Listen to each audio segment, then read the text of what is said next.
Hi, welcome to today's PEP Talk, Forgiveness Part 2.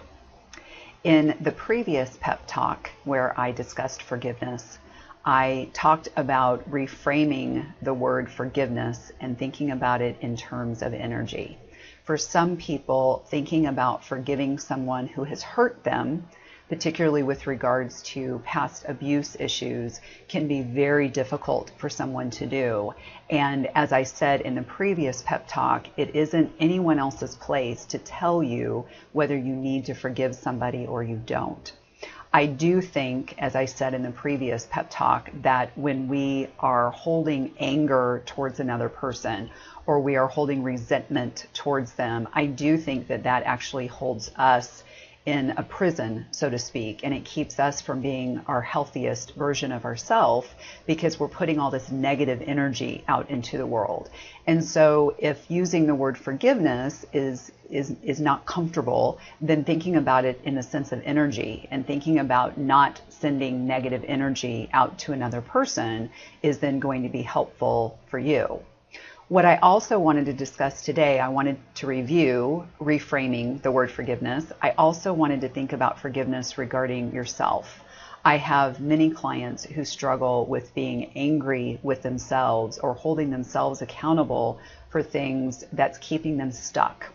And again, this is a place where whether you use that word forgiveness or whether you think about it as being judging of yourself or being critical of yourself, or again, energy, thinking about negative energy going towards yourself, it's very important for us to release ourselves for mistakes that we've made or even just choices that we made in the past that we now look at and think, wow, I could have done that very differently. Most of the time, we're doing the best that we can in any given moment. Most of the time, we make decisions based upon the information that we have in that moment. And again, we do the best we can. And there's times when we're on the other side of that decision that it's very easy to see that, wow, that probably wasn't the healthiest decision that I would have liked to have made. Now we have all the information. It's that cliche, hindsight's 20/20. You have all the information now. It's very easy to judge yourself and think, wow, I could have done that differently. Yet in the moment, you did the best that you could. So really taking a step back, and again, whether you use the word forgiveness and forgiving yourself, or whether you just simply reframe it with working on not being critical of yourself and not judging yourself, this is vitally important for us to be our healthiest selves. If I am holding on to negative energy towards myself, if I'm believing that I'm bad in some way or that I'm not good enough, I'm not going to be the best version of myself. For me to be the healthiest person that I can be, I need to love myself. I need to have compassion for myself.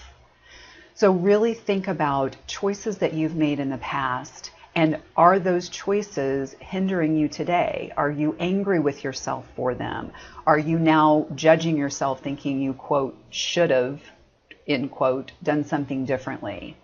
Can you work on releasing that, letting that go so that you can be healthy, so that you can be free and make choices today that will benefit you and that will help you to be stronger and healthier? I encourage you to really take a moment and think about, are there things I'm saying to myself that's holding me accountable for something in a way that's hindering me? And can I choose to release that so that I can move forward and not allow that to hinder me any longer? Thank you for joining me today. I'm hopeful that this was helpful, and I encourage you to do one thing purposefully to attain true PEP for life.